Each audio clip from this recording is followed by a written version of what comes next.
Good afternoon, I'm Chindove with Hunter News. A deregistered doctor convicted for growing cannabis in the Hunter Valley is claiming the recently announced medical cannabis trials are not needed. According to Andrew Catalaris, the trials are laughable as there is already proof to its effectiveness following his success treating children with epilepsy. He says wasting time on trials will mean more terminally ill patients will miss out on the benefits of medical cannabis during treatment. It may take this government a year or two to work out supply, whether it's via a university or a DPI or some sort of official growing, or whether it's via a licensed grower. But these people, especially the children, can't actually wait a year. Several of them will have died. Many of them would have suffered ongoing brain damage from uncontrolled seizures. Concerns for land adjoining the Fernley track have been put forward in state parliament. The Liberal government attempted sale of both residential and conservation areas owned by Roads and Freight Services, prompting the opposition to introduce a bill to ensure the protection of those zoned for preservation. Labour Duty MLC for Charlestown, Linda Volz, says the proposed legislation would see sales of conservation land required to pass parliament. That protects the conservation land. No one has a problem with selling residential land, but to sell conservation land opens up the risk of having it cleared, and there have already been instances of people trying to get conservation land rezoned as residential. Beresfield Pool will open again to the public tomorrow, ready for the summer swimming season. However, patrons will find entry fees are still high. After an amendment from Ward 4 Councillor Jason Dunn, entry fees were dramatically slashed last month from $5 to $2.80, with the fate of the pool relying heavily on increased patronage to prevent closure. But reduced entry costs have still not been approved by Newcastle Council, as they are on public exhibition for 28 days.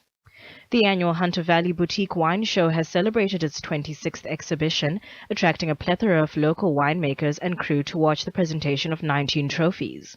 The show has been named one of the best in years, with Hart & Hunter and Tintler Estate amongst the big awards winners. Chairman of Judges for the Hunter Valley Boutique Wine Show says it's a particularly special show for its regional focus. The specialised thing about the Hunter Valley Boutique Wine Show is that it is for wines only from the Hunter Valley. And it is also only from boutique small wineries, quite often family-operated businesses that have real style and personality about what they make. And a 28-year-old cardiac technician is the latest independent candidate stepping up to the plate in the upcoming Charlestown by-election. In the wake of developer donation scandal, Mark Sky is reported to be accepting no outside funds in running a bare-bones campaign.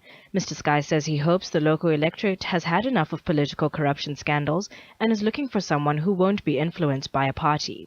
Now at sport, Belinda De Las Heras. The Newcastle Jets will be hoping to kick off their pre-season on the right note when they face the Mariners in tomorrow's friendly at Mudgee.